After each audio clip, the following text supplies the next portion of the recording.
Bismillahirrahmanirrahim. Assalamualaikum warahmatullahi wabarakatuh. Alhamdulillahi rabbil alamin.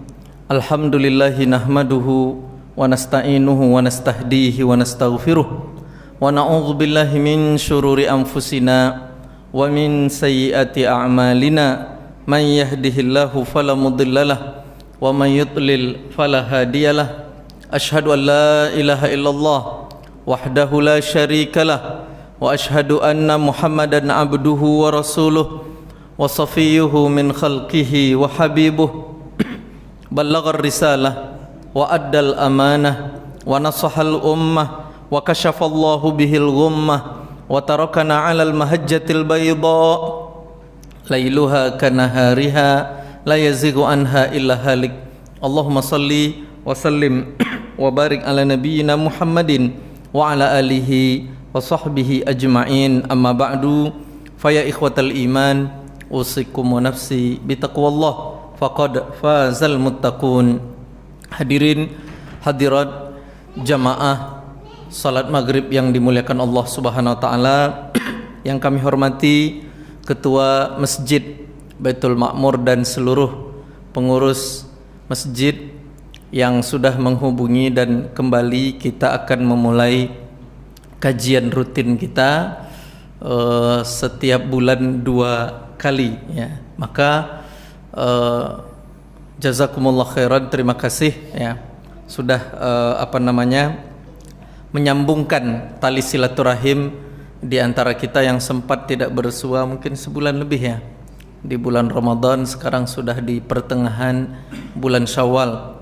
Dan saya hormati seluruh jamaah sekalian, sekaligus saya ingin mengucapkan taqabbalallahu minna wa minkum salihal a'mal. Mohon maaf lahir dan batin, kullu amin wa antum bi khair.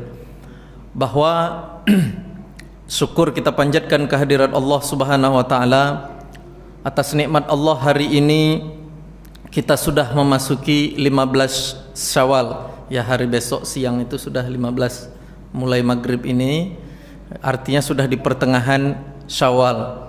Mestinya kalau pertengahan bulan Qamariyah itu malamnya bulan purnama, tapi khusus malam ini terjadi gerhana bulan, dan gerhana bulan itu adalah tanda dari tanda kebesaran Allah Subhanahu wa taala. Kita baca di dalam surat Yasin bahwa peredaran itu sudah Allah tetapkan.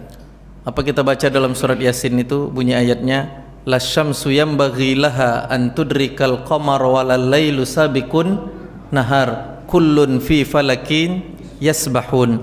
Tidaklah matahari itu dapat mendahului bulan, dan tidak juga sebaliknya, dan tidak juga malam itu dapat mendahului siang. Masing-masing sudah ada kullun fi falaki yasbahun. Masing-masing itu berjalan di orbitnya.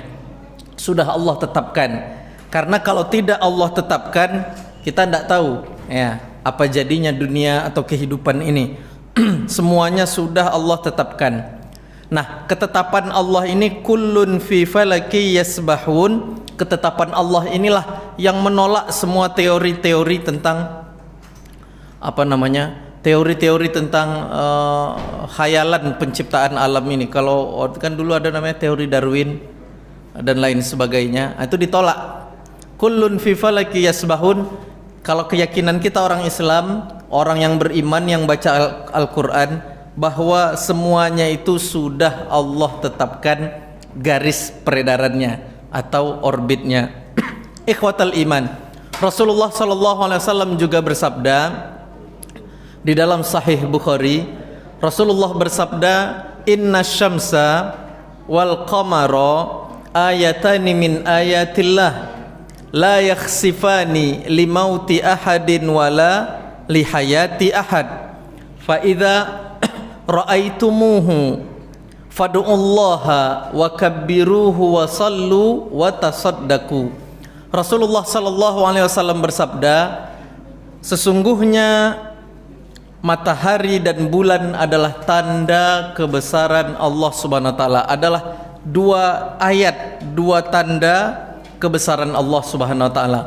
Di antara alam semesta ini, matahari dan bulan adalah bagian dari tanda kebesaran Allah Subhanahu wa taala. La yaksifan, matahari dan bulan tidak terjadi gerhana ya, karena ada meninggalnya seseorang atau lahirnya seseorang, kata Rasulullah. Tidak ada kaitannya karena kematian seseorang atau lahirnya seseorang. Itu sudah bisa dibaca urutannya. Maka kata Rasulullah, kalau kalian bertemu dengan gerhana matahari ataupun bulan, fadu'ullaha, banyak-banyak berdoa. Maka dianjurkan kita banyak berdoa. Wa kabbiruhu, dan banyaklah bertakbir. Jadi zikir kita ketika terjadi gerhana itu perbanyaklah takbir. Allahu akbar, Allahu akbar, Allahu akbar. Kemudian wasallu, dan disunnahkan kita untuk salat. Jadi anjurannya berdoa, dianjurkan kita bertakbir, dianjurkan kita salat. Salatnya salat sunat. Tapi karena kita tidak mengadakan, ya sebagian masjid mengadakan, dan himbauannya untuk di daerah yang merah itu kalau dari pemerintah salat apa namanya? Di rumah. Ya, sedangkan kita salat jamaahnya sudah di masjid ya. Dan kemudian watasaddaku, dan banyak bersedekah. Maka ini bagian dari ketaatan kita kepada Allah Subhanahu wa taala. Ikhwatal iman, salawat dan salam kita baca untuk Rasulullah sallallahu alaihi wasallam. Allahumma shalli ala sayyidina Muhammad wa ala ali sayyidina Muhammad. Kaum muslimin jamaah salat maghrib yang dimuliakan Allah, sebelum kita baca hadis kita, ada satu hal yang ingin saya ingatkan. Ternyata umat Islam ini, agama kita ini, syariat Islam ini, setiap ada satu kejadian alam semesta, ajaran agama Islam ini adalah melakukan ketaatan, bukan maksiat. Adalah melakukan kebaikan, bukan maksiat. Apapun yang terjadi di alam semesta ini, ya, baik itu bentuknya musibah atau bentuknya tanda-tanda alam, selalu diminta kita melakukan ketaatan. Nah, khusus hari ini contohnya kita dianjurkan banyak sedekah, banyak zikir, banyak berdoa atau sholat sunnah gerhana, itu ketaatan. Dan apapun yang terjadi di dalam Islam ini berkaitan dengan perjalanan waktu, hari-hari yang Allah tentukan, itu hampir semuanya ketaatan. Nah, khusus besok itu hari yang tidak terulang kecuali mungkin dalam tahun ini, besok itu sajalah, tanggal 15 Syawal. Apa itu? Ya, bagi yang belum puasa Syawal, ada yang belum selesai puasa Syawal? Ada ya? Nah, bagi yang belum selesai puasa Syawal, besok itu bisa 3 niat. 3 niat ini tidak terulang di hari lainnya. 3 niat ini. Besok puasa sunat adalah besok hari Kamis. Berarti hari Kamis itu ada namanya puasa sunat hari Kamis. Besok tanggal 15 Syawal berarti namanya puasa Yaum Bid. Yaum Bid itu apa? Hari terang bulan. 13, 14, 15 setiap bulan. Kecuali bulan Ramadan aja nggak ada. Karena bulan Ramadan puasanya wajib. Ya, jadi 13 besok itu yang ke-15. Hari Kamis, hari Yaumul Bid 2. Bagi yang belum selesai puasa Syawal, tambah 1 niat lagi, puasa sunnah Syawal. 3 niat 1 amalan. Ini kelebihan agama Islam. Puasanya cuma 1, mulai dari mulai dari azan subuh sampai azan maghrib besok itu. Tapi niatnya 3, pahalanya 3. Kalau orang tidak tahu, ya 1. Karena innamal a'malu bin niat. Sesungguhnya amal itu, pahala itu, ganjaran itu sesuai niat. Loh kok bisa? Orang yang niatnya 3 pahalanya lebih, orang yang niatnya 1 cuma puasa Kamis atau hanya puasa sunnah Syawal besok. Enggak niat dia puasa sunnah Kamis karena lupa atau enggak tahu. Ya memang beda. Itulah perbedaan. Maka Allah bertanya di dalam Al-Quran, Qul hal yastawil ladzina ya'lamuna wal ladzina la ya'lamun. Allah bertanya, katakan, apakah sama orang yang punya ilmu dengan orang yang tidak punya ilmu? Orang yang pasang 3 niat tadi punya ilmu enggak? Karena dia tahu. Orang yang enggak pasang niat 3 kenapa? Karena enggak tahu. Apakah sama orang yang tahu dengan orang tidak tahu? Tidak. Maka ini pelajaran bagi kita. Kalau puasa Senin atau puasa Kamis bertepatan dengan Ayyamul Bid, mungkin terjadi di bulan-bulan selanjutnya. Tapi kalau di bulan Syawal ini, pas besok itu Kamis, pas hari Bid, dan pas pula bagi yang belum selesai puasa Syawal, sunnah Syawal yang 6, apa pahala puasa Syawal itu? Sama dengan puasa 1 tahun lamanya. Kana kasiyamid dahri, kata Rasulullah. Pahala puasanya itu seperti puasa setahun penuh. Maka jangan sia-siakan selagi masih ada setengah bulan lagi Syawal, maka motivasi kita untuk menyelesaikannya. Dan tetap hukumnya sunnah, tidak wajib. Maka tetap bagi siapa yang mampu silahkan. Kalau memang sibuk tidak mampu, ya diusahakanlah. Ya sunnah ya, sayang. Ikhwatal iman, Bapak Ibu yang dimuliakan Allah Subhanahu wa taala. Setelah itu kita baca hadis kita yang ke-13 ya. Kita masuk ke hadis yang ke-13 dari hadis Arba'in An-Nawawi. Hadis yang ke-13 ini bagian dari kebaikan atau adab anjuran yang diajarkan oleh Rasulullah sallallahu alaihi wasallam kepada kita. Saya bacakan hadisnya. An Abi Hamzata Anas bin Malik radhiyallahu anhu khadimi Rasulillah sallallahu alaihi wasallam qala la yu'minu ahadukum hatta yuhibba li akhihi ma yuhibbu li nafsihi. Rawahul Bukhari wa Muslim. Singkat hadisnya, An Abi Hamzata Anas bin Malik radhiyallahu anhu khadimi Rasulillah, diriwayatkan dari sahabat Abu Hamzah, namanya Anas bin Malik, panggilannya Abu Hamzah. Anas bin Malik radhiyallahu anhu. Ada tambahan dari perawi hadis, khadimi Rasulillah. Khadim artinya yang melayani Rasulullah sallallahu alaihi wasallam. Jadi sahabat Anas ini punya kelebihan. Ibunya namanya Ummu Sulaim. Ya. Ibunya ini punya sejarah, ya, punya cerita kepahlawanan. Ya, Ummu Sulaim ini sahabat wanita yang punya sejarah kepahlawanan. Ibunya sahabat Anas ini, kalau kita pernah baca tentang kesabaran, ibunya ini termasuk orang yang paling sabar. Kan ada cerita hadis ya, hadisnya sahih. Ada perempuan, anaknya bayi sakit, suaminya izin pergi kerja.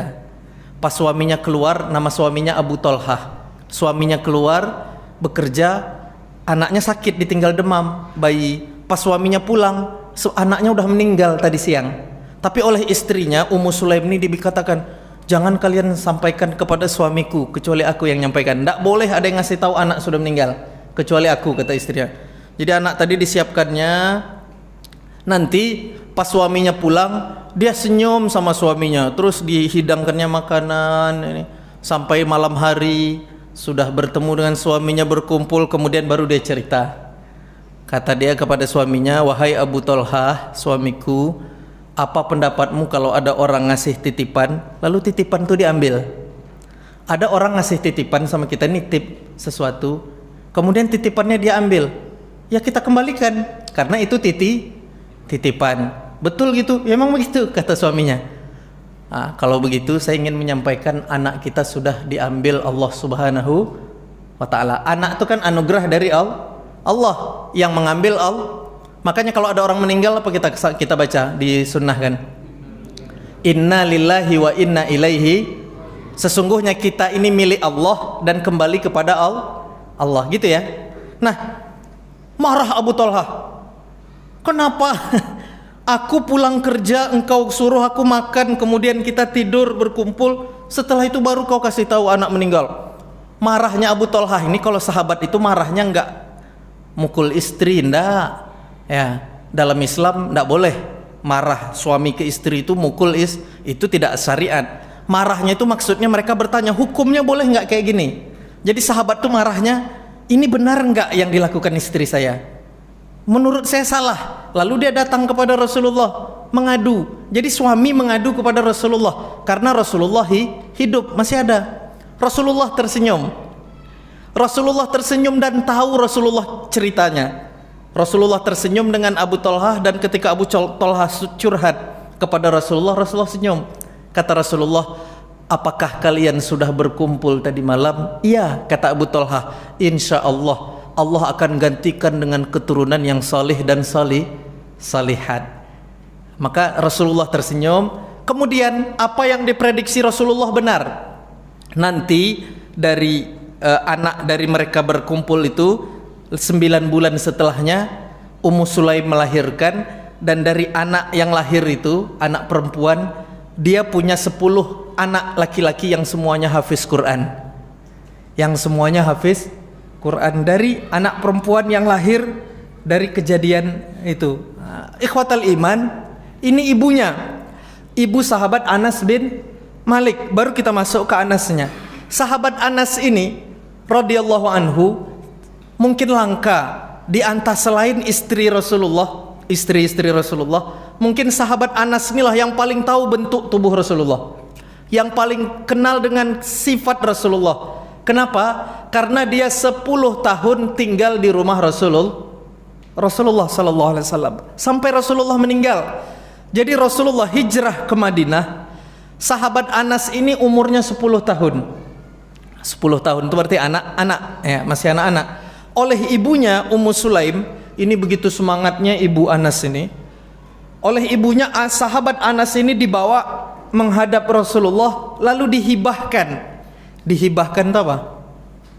Diserahkan kepada Rasulullah. Wahai Rasulullah, ini anakku Anas bin Malik, tolong engkau jadikan dia khadim. Khadim itu yang melayanimu ya Rasulullah. Jadi kalau Rasulullah mau wudhu, suruh aja Anas ini ngambil air. Kalau engkau butuh sesuatu, suruh aja Anas ini. Nih hibah. Akhirnya oleh Rasulullah, sahabat Anas tinggal di rumah Rasulullah, menjadi khadim, ya, khadim yang melayani Rasulullah. Itu kan apa namanya, beruntung sekali. Karena dari umur 10 tahun nanti sampai 10 tahun ke depan, karena Rasulullah di Madinah 10 tahun, sampai usianya 20 tahun dia hidup di rumah Rasulullah sallallahu alaihi wasallam, balighnya di rumah Rasulullah. Masya Allah, sahabat Anas. Dan oleh Rasulullah didoakan agar umurnya panjang dan dia punya banyak keturunan dan banyak harta atau kaya. Dan terbukti sahabat Anas ini termasuk sahabat yang paling panjang umurnya. Dia meninggalnya nanti tahun 92 Hijriah, atau dalam riwayat 97 Hijriah. Artinya dia meninggal dunia 80 tahun setelah Rasulullah SAW meninggal dunia. 80 tahun. Jadi setelah Rasulullah meninggal, sahabat Anas ini masih hidup 80 tahun. Itu ketika dia duduk, anak-anaknya dengan cucunya berkumpul, diceritakan jumlah anak dengan cucunya kalau dia duduk di akhir usianya itu, jumlah anak dengan cucunya itu 120. Sahabat Anas bin Malik radhiyallahu anhu kaya, dan dia termasuk ayah yang tegas. Jadi kalau dia memanah itu, anak-anaknya disuruh belajar memanah. Ketika anak-anaknya memanah itu tidak tepat, ditegurnya anak-anaknya. Tidak bisa orang Islam begini. Diambilnya panah, dicontohkannya, ditembaknya semua sasaran dari tepat. Nah, itu sahabat Anas bin Malik radhiyallahu anhu. Ikhwatal iman, ini kira-kira profil sahabat yang meriwayatkan hadis ini. Siapa panggilannya tadi? Abu Hamzah. Biasanya ini diambil dari nama anak lelaki yang pertama, Abu Hamzah ya. Anas bin Malik. Keluarga beliau ini termasuk keluarga yang banyak kelebihan. Saudara kandungnya, siapa nama saudara kandungnya? Bara' bin Malik. Nah, dia punya saudara kandung Bara' bin Malik dari ibu yang sama, Ummu Sulaim, ayah yang sama, Malik ya. Ayahnya kan sudah meninggal dunia, ibunya nikah lagi. Nah, dari saudara kandungnya Bara' bin Malik ini punya satu kelebihan yang didoakan oleh Rasulullah. Apa kelebihannya? Doanya makbul. Jadi dia punya saudara Bara' bin Malik. Ini Bara' bin Malik radhiyallahu anhu, sahabat yang kalau berdoa itu pasti makbul. Dan itu Rasulullah yang menjamin. Kata Rasulullah, di antara kalian ini ada orang yang penampilannya pakaiannya lusuh. Lusuh itu artinya pakaian para pejuang, mujahid. Jadi orang yang sering berjihad itu, berjuang dulu karena lama di atas kuda, di atas tunggangan kuda, berperang menyebarkan agama Islam. Itu pakaiannya tentu tidak rapi. Beda dengan kita kalau naik mobil hari ini kan, mungkin masih bisa rapi ya. Kalau naik Honda, kalau mirip naik Honda sekarang lah. Kalau naik Honda apa naik sepeda motor? Bahasa orang Pekanbaru Honda ya, walau mereknya Yamaha ya. itu kan lumayan lusuh, ya kan? Apalagi ada hujan gitu ya. Nah, kemudian asy'atha aghbara, rambutnya itu berdebu karena perjalanan yang jauh. Di antara kalian ada orang yang pakaiannya lusuh, rambutnya berdebu, tetapi kalau dia berdoa pasti doanya makbul. Pasti doanya makbul, kata Rasulullah. La wa in aqsama 'alallahi la abarrah, kata Rasulullah. Kalau dia berdoa kepada Allah, la abarrah, pasti Allah, lamnya itu lam pasti. La abarrah, pasti Allah akan ijabah. Nah, itu Barok bin Malik, saudara kandung Anas bin Malik. Memang ini keluarga, Masya Allah, keluarga yang punya banyak kelebihan dan diberi doa keberkahan, didoakan oleh Rasulullah sallallahu alaihi wasallam. Harapan saya semoga kita yang hadir di majelis ini, keluarga kita atau keluarga besar kita juga diberikan Allah kemuliaan menjadi keluarga yang taat kepada Allah, amin. Keluarga yang salih dan salihah, amin. Anak-anak dan keturunan kita Allah jaga dan Allah berikan ketaatan untuk agama Islam, amin ya rabbal alamin. Ikhwatal iman, masuk kepada bunyi hadis. Tadi sahabat yang meriwayatkan ini namanya Anas bin Malik, khadim pelayan Rasulullah. Bunyi hadisnya bahwa Rasulullah sallallahu alaihi wasallam bersabda, la yu'minu ahadukum hatta yuhibba li akhihi ma yuhibbu li nafsih. Ini hadis dulu kami masih sekolah madrasah ibtidaiyah di di Al-Fattah di Pak Arab. Jadi saya itu dulu madrasah ibtidaiyahnya sekolah SD. Dulu disebut SD Pak Arab, di mana Bambu Kuning ya, di Hang Tuah itu, Gunung Kelut ya, Gunung Kelut. Itu ketika kami dulu masih baris berbaris, karena yang pemilik sekolah itu kan namanya almarhum Pak Arab. Pak Arab itu dulu pernah jadi sekretaris Muhammadiyah Riau. Ya, ketika dia buat sekolah, jadi ketika kita itu disuruh ngafal hadis ketika baris sebelum masuk kelas. Jadi hadis-hadis yang kita hafal waktu kecil itu, karena itulah kelebihan ngafal waktu kecil, dia lengket. Misalnya an-nazafatu minal iman, kemudian hadis lagi la yashrabanna ahadukum qa'iman. Salah satu hadis yang sering kita hafal waktu baris berbaris itu, la yu'minu ahadukum hatta yuhibba li akhihi ma yuhibbu li nafsihi.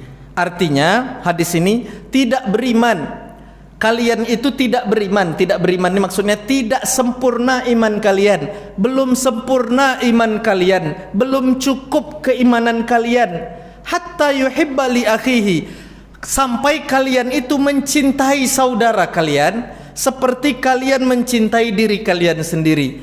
Tidak sempurna iman kalian sampai kalian cinta kepada saudaranya, ya, seperti kalian cinta pada diri kalian sendiri. Saudara itu maksudnya saudara seiman, saudara seislam. Selesai hadisnya. Hadis riwayat Bukhari dan Muslim. Seorang ulama mengatakan hadis ini termasuk 4 hadis dasar kebaikan di dalam Islam. Jadi hadis akhlak, hadis kebaikan di dalam Islam itu, kata seorang ulama yang bermazhabkan Maliki di Maroko, dia mengatakan, Abu Zaid ya nama ulamanya di Maroko, dia mengatakan hadis Rasulullah itu, puncak hadis kebaikan itu ada 4 ya. Dari 4 hadis ini nanti baru turun bercabang.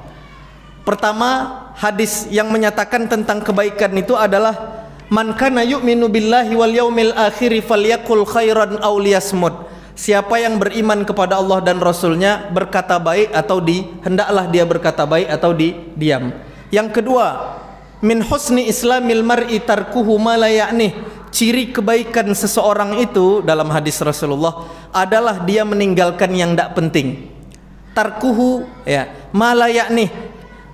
Ciri kebaikan keislaman seseorang itu dia meninggalkan apa yang tidak penting baginya.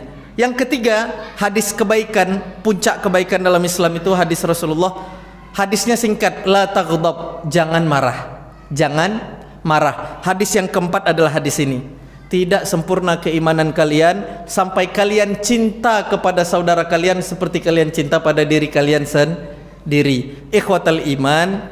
Jadi hadis ini begitu penting, maka oleh Imam Nawawi keempat hadis ini semuanya dimasukkan dalam Arba'in Nawawi. Jadi dari 42 hadis Arba'in Nawawi ini, 4 hadis ini ada. Kayaknya satu udah kita baca, ini hadis ke-13 ya. Sepertinya udah ada yang kita bahas dari antara 4 hadis tadi. Ikhwatal iman, saudara-saudara jamaah salat maghrib yang dimuliakan Allah Subhanahu wa taala. Pelajaran dari hadis ini, tidak sempurna keimanan kalian sampai kalian cinta pada saudara kalian seperti kalian cinta diri kalian sendiri. Pelajaran yang pertama, bahwa Islam itu adalah agama kasih sayang. Agama Islam adalah agama mahabbah. Yuhibba li akhihi, mahabbah itu apa, cinta. Kita ini berdosa kalau benci sama saudara kita. Kita ini berdosa kalau benci sama saudara kita. Lawan dari cinta itu apa? Hah? Nggak cinta. Tambah aja tidak kan? Lawannya ya. Lawan dari tinggi ya tidak tinggi gitu ya. Ya.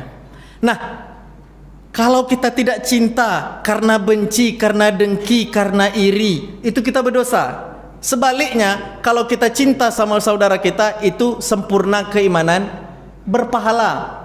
Sempurna keimanan itu artinya begitulah hendaknya orang beriman.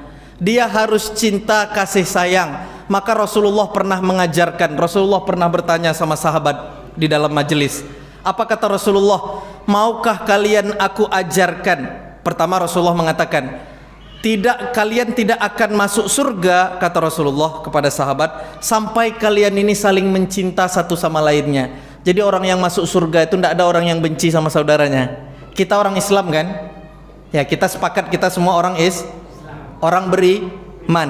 Tidak ada yang masuk surga dari kita ini kecuali kita cinta sama saudara kita. Tapi Rasulullah ajarkan satu hal. Maukah kalian aku tunjukkan satu amalan yang membuat kalian saling mencintai? Ala adullukum ala syai'in idza fa'altum tahabbtum, kata Rasulullah. Maukah kalian aku ajarkan satu amalan, jika kalian lakukan kalian saling mencintai? Tentu sahabat menjawab apa? Bala ya Rasulullah. Bala itu artinya ya Rasulullah kami mau. Bala ya Rasulullah kami mau ya Rasulullah, tunjukkan kami apa amalan itu. Rasulullah menjawab sederhana saja, afshus salama bainakum, sebarkan salam di antara kalian. Salam itu apa? Assalamu alaikum. Sebarkan salam. Jadi kita ini kalau bertemu sama seseorang, assalamu alaikum.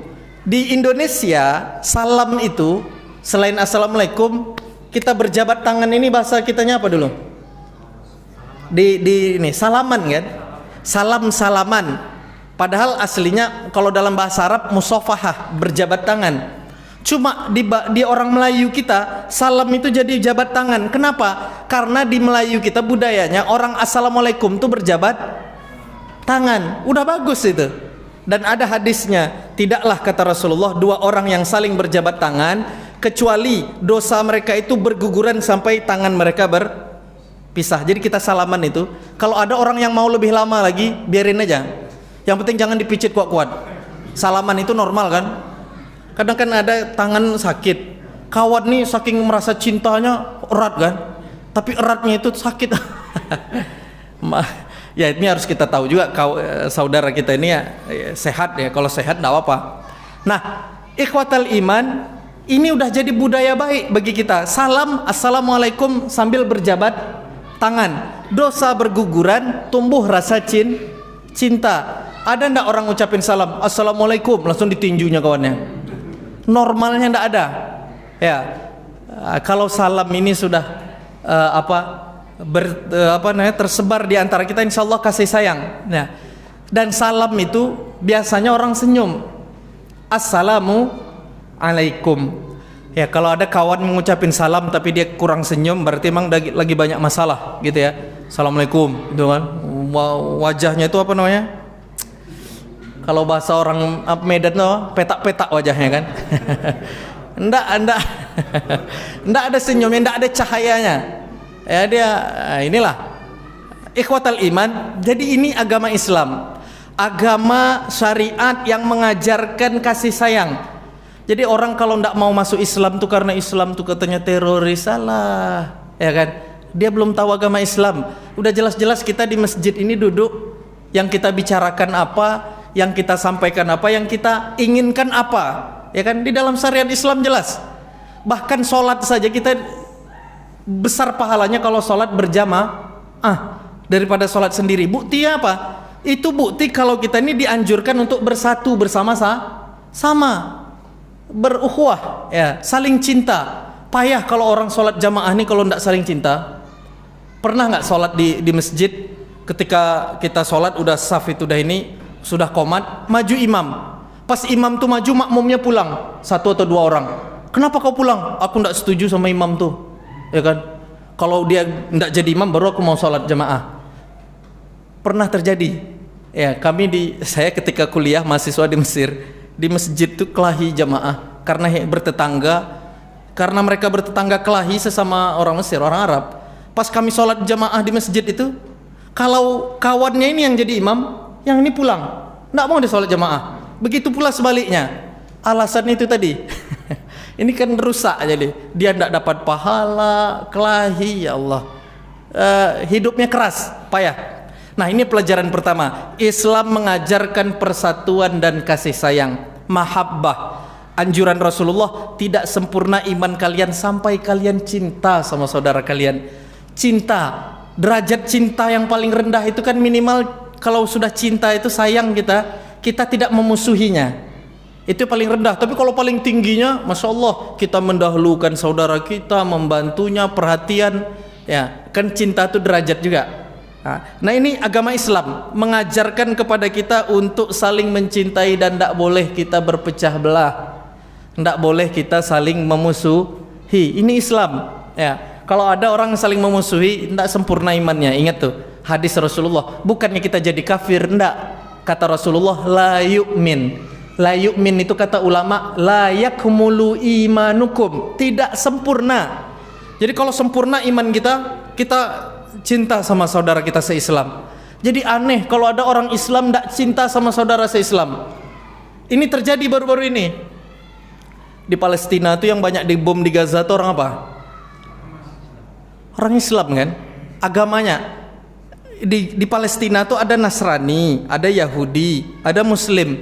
Tapi kalau Gaza yang diblokade sejak tahun 2006, catat nih ya, 2006 diblokade, nggak bisa keluar dari Mesir, ada apanya, palangnya, pagarnya, keluar dari pintu Abu Karom ke arah timur, Israel yang jaga, ke atas itu kawat Israel yang buat berbatasan dengan kota Usdud, ke laut itu cuma 1 mil, ada kapal tanker Israel. Panjang Gaza itu ke atas paling panjangnya cuma 40 kilo, lebarnya itu paling lebar itu 20 kilo. Itu kota. Jumlah penduduknya 2 juta penduduknya. Penduduk Pekanbaru tidak sampai 2 juta, Pak, lebih luas. Pekanbaru kita ini tidak sampai 2 juta. Kenapa hafal ya? Kalau pemilu itu jumlah DPT kita tuh Seriau ini cuma 3 juta. Dari total 6 juta. 6 juta kan ada anak-anak yang tidak boleh milih kan. 17 ke atas tuh cuma 3 juta. 3 juta menang kita pemilu. Bangga kan? Oh, ini menang. Datang di Jawa Tengah, rupanya Jawa Tengah 49 juta penduduk DPT-nya. Jadi kita menang di Riau. Oh, di Riau menang. Dihitung Jawa Tengah kalah semuanya. Jawa Tengah satu kecamatan sependuduk Riau nih lah ya. Nah, ikhwatal iman. Jadi ini agama Islam. Kalau orang Islam diserang luka, yang namanya orang Islam itu tentu tidak tahan. Kenapa? Karena bagian dari keimanan kita. Jadi tanya aja hati kita, senang nggak kita saudara kita dapat musibah? Kalau senang ada orang Islam dapat musibah, kita alhamdulillah, itu bahaya tuh. Tapi kalau kita nangis, ya Allah, apa yang bisa aku bantu ya Allah, minimal doa. Nah, itu berarti keimanan kita masih ada, dan semakin baik kita, semakin tinggi keimanan kita, peduli kita sama saudara kita. Ikhwatal iman yang kedua, pelajaran dari hadis ini, ternyata dari hadis ini iman itu ada yang sangat sempurna, ada yang rendah. Bahasa kitanya, iman itu ada yang turun, itu keimanan dari hadis ini. Karena bunyinya la yu'minu ahadukum, tidak beriman seorang di antara kalian. Tidak beriman itu kata ulama tidak sempurna keimanan. Artinya ada orang sempurna, ada yang masih di bawah. Itu keimanan.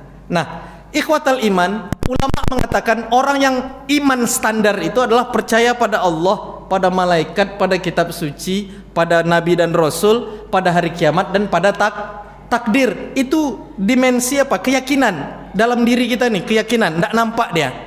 Tapi yang jelas dalam diri kita ini, kita yakin ada Allah, kita yakin malaikat, kita yakin dengan kitab suci Al-Quran ini kita beriman, kita yakin dengan Rasul jumlahnya yang 25, kita yakin nanti itu ada hari kiamat, pasti ada hari kiamat. Setelah kita mati ini, dunia ini berakhir dengan hari kiamat. Kemudian yang terakhir kita percaya dengan takdir. Itu kan tidak nampak, dia dimensi keimanan di bawah, ada dalam diri kita, orang tidak nampak. Tapi yang nampak itu apa? Yang tampak dari keimanan kita ini adalah amal soleh, perbuatan kita, buah dari keimanan ini. Jadi kalau buah dari keimanan kita ini, kita sama saudara kita senyum, membantu, sayang, itu keimanan, buahnya. Assalamualaikum, itu buah keimanan. Jujur, buah keimanan. Amanah kalau dikasih tugas, buah keimanan. Jadi dia keimanan itu tampaknya di sehari-hari. Kalau hanya, kan tidak ada tulisan di kening kita nih beriman, tapi nanti di hari kiamat ada ya, di hari kiamat, menjelang hari kiamat. Jadi Dajjal itu, katanya Dajjal itu kelihatan tulisan kafir di keningnya, tapi yang mengetahui tanda kafir itu hanya orang beriman, orang tidak beriman tidak tahu. Nah, ini ketika datang fitnah Dajjal. Dajjal itu juga bagian dari keimanan. Jadi ada rukun iman yang kelima, atau apa tadi namanya, percaya dengan hari akhir. Di antara percaya dengan hari akhir itu pembahasannya tanda-tanda hari kiamat. Hari kiamat terbagi dua, hari kiamat yang besar, tanda-tandanya salah satunya munculnya Dajjal. Itu nanti pembahasan di kajian tentang tanda-tanda menjelang hari kiamat. Nah, ini kesempurnaan iman. Dalam hadis ini Rasulullah menyampaikan kepada kita bahwa bagian dari keimanan, bagian dari kesempurnaan iman adalah cinta pada orang beriman, cinta kepada orang Islam. Cinta, jadi cinta itu maksudnya apa? Kita suka, ya, cinta seperti kalian mencintai diri kalian. Kita mau nggak kita mau nggak dapat hadiah? Mau? Kita suka nggak kalau tiba-tiba ada orang datang, Ustadz ini hadiah, mau nggak kira-kira? Pak ini hadiah, suka kan? Nah begitu juga saudara kita. Maka Rasulullah pernah bersabda, tahadau tahabbu, atau dalam bahasa lainnya tahadu tahabbu, saling bertukar hadiahlah kalian. Ini hadis sahih.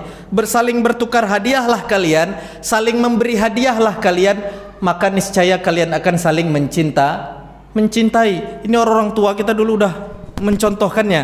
Dia orang tua kita dulu bulan suci Ramadan, menjelang buka itu ada yang ngantar gulai ke rumah, walaupun sedikit, nanti dibalas lagi dengan ngantar gulai. Jadi ada perang gulai, perang masakan. Saling cinta.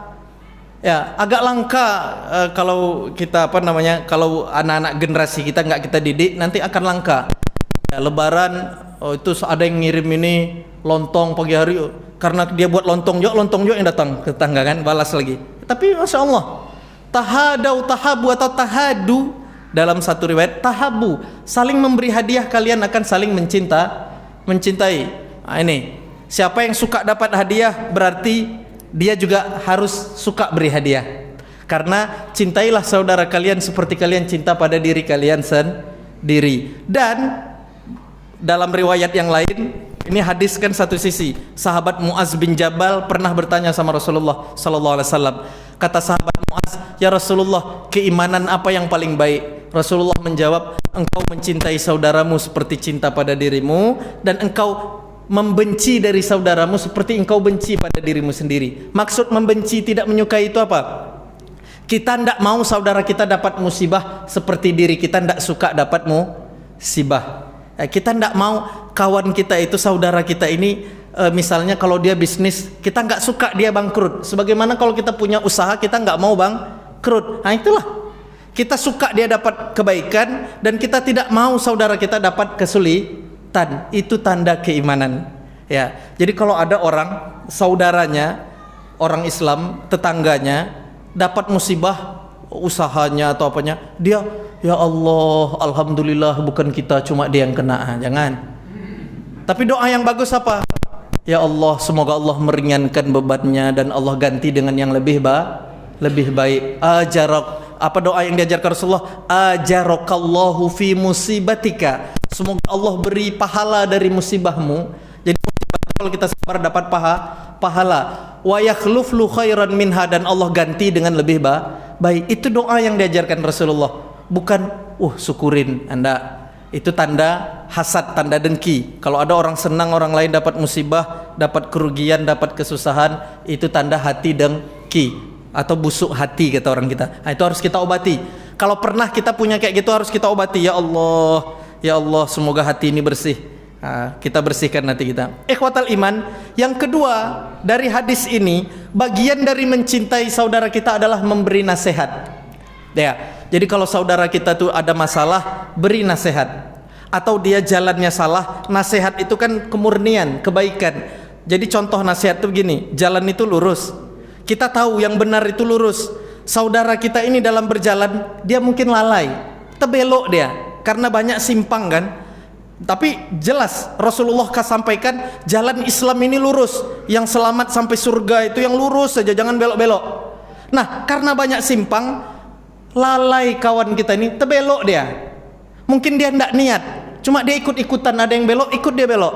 Nah, bagian dari nasihat adalah sampaikan, berhenti, balik kau ke jalan lurus, ini jalan yang benar. Ke situ tuh tidak ada lagi jurang, situ jurang, ke sana jurang. Pokoknya yang kanan kiri ini jurang, yang lurus ini yang selamat. Nah, kayak gitulah kehidupan kita. Banyak aslinya kita ini nggak ada yang mau belok, kita ini mau lurus, semuanya mau surga. Tapi kan ujian kehidupan ini banyak godaannya, banyak ya. Jadi spionnya ini udah kadang ndak ini lagi. Dan kompas, ada pakai kompas GPS sekarang ya.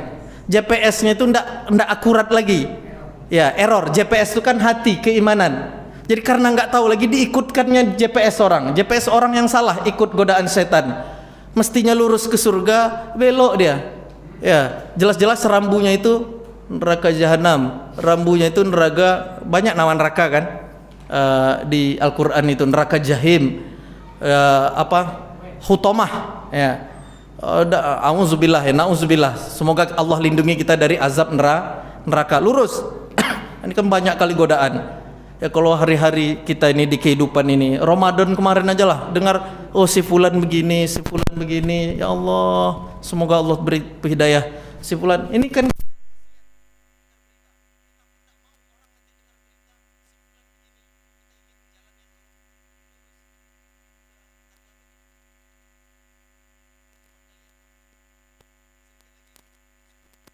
ikhwatal iman. Dan kita orang, ternyata agama Islam ini juga menganjurkan kita, orang Islam sama non muslim boleh nggak kita cinta? Pertanyaan kita itu Arab agar dia dapat hidayah, boleh. Kalau selain itu tidak boleh. Dapat hidayah itu gimana? Ya Allah, semoga dia masuk Islam, suka membantu. Tetapi kita paham di dalam ajaran agama Islam, kalau tidak beriman kan sia-sia. Ya Allah, jadi coba kita perhatikan dalam kehidupan. Sahabat Rasulullah tuh ingin nggak manusia masuk Islam selain orang Arab? Mau nggak mereka orang lain masuk Islam? Kan itu yang terjadi. Kenapa agama Islam sampai ke Indonesia? Karena pedagang dari Arab itu ingin orang Indonesia ini masuk Islam. Pertanyaannya, kenapa orang Indonesia dulu di Samudra Pasai mau masuk Islam?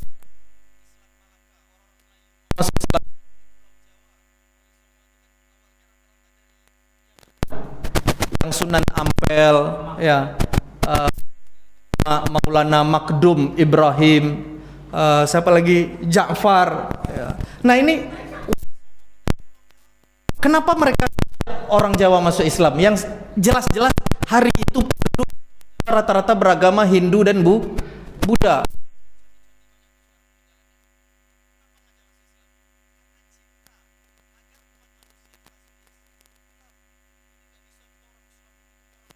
Bukan Islam.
Nah, ini kenyataan bahwa Islam itu di dalam hati, bukan bangsa, bukan lidah.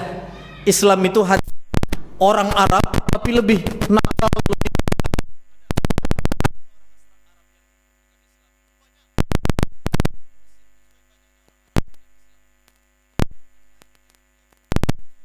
aja.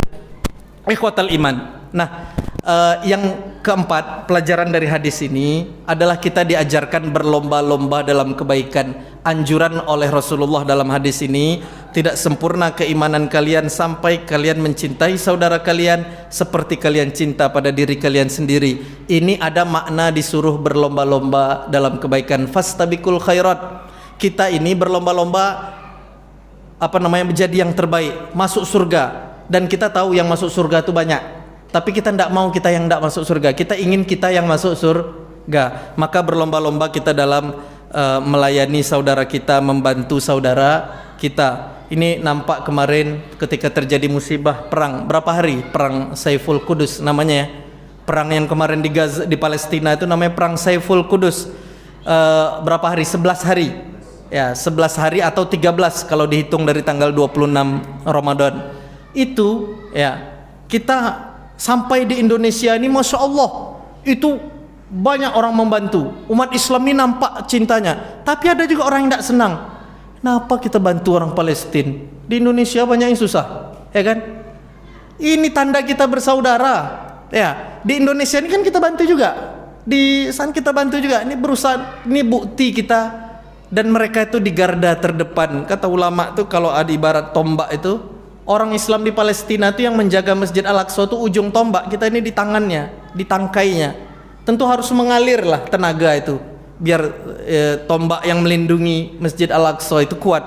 Nah, kita tangannya inilah mengalir doa kita, bantuan kita, ikhwatal iman. Masya Allah, ini udah terbukti. Semoga umat Islam ini bersatu, ya, kokoh, kuat. Semakin kita kuat, insya Allah, kita mulai dari masjid kita ini, kita mulai dari masyarakat kita. Kuat kita, kokoh kita, baik ukhuwah kita di sini. Insya Allah ke depan di mana-mana kalau setiap masjid ukhuwah jamaahnya bagus, insya Allah di Indonesia ini jadi cahaya.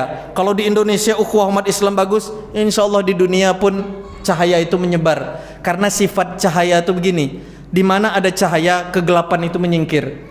Ja'al haqqu wa zahaqal batil. Kalau kebenaran itu ada, kebatilan menyingkir. Kalau lampu hidup, gelap itu hilang. Kan itu ya, apa bunyinya buku Kartini itu?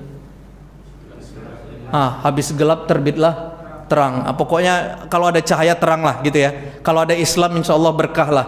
Karena Islam ini rahmatan lil alamin. Ikhwatal iman, ini kira-kira hadis yang kita pelajari, hadis ke-13. Hadisnya pendek, tapi anjurannya insya Allah untuk umat Islam sedunia. Hadisnya pendek. Kepada saudaramu, cinta pada saudaramu seperti cinta pada diri kita sendiri. Maka kalau kita tidak mau disakiti, jangan sakiti saudara kita. Kalau kita ingin dihargai, kita harus hargai saudara kita, karena itu anjuran Rasulullah sallallahu alaihi wasallam. Ikhwatal iman, kira-kira ini yang dapat saya sampaikan. Mohon maaf atas khilaf dan salah. Maka ingat, besok yang belum selesai puasa Syawal, besok itu ada hari yang tidak terulang. Satu hari bisa 3 niat. Niat puasa Syawal, niat puasa Kamis, niat puasa Ayyamul Bid. Tidak terulang. Mungkin di hari yang lain cuma 2. Besok tuh bisa 3 niat. Maka manfaatkan sebaik-baiknya. Amalnya ibadah sunat. Ibadah sunat itu ya anjuran Rasulullah sallallahu alaihi wasallam. Aku qouli hadza wa astaghfirullah li wa lakum. Wassalamualaikum warahmatullahi wabarakatuh.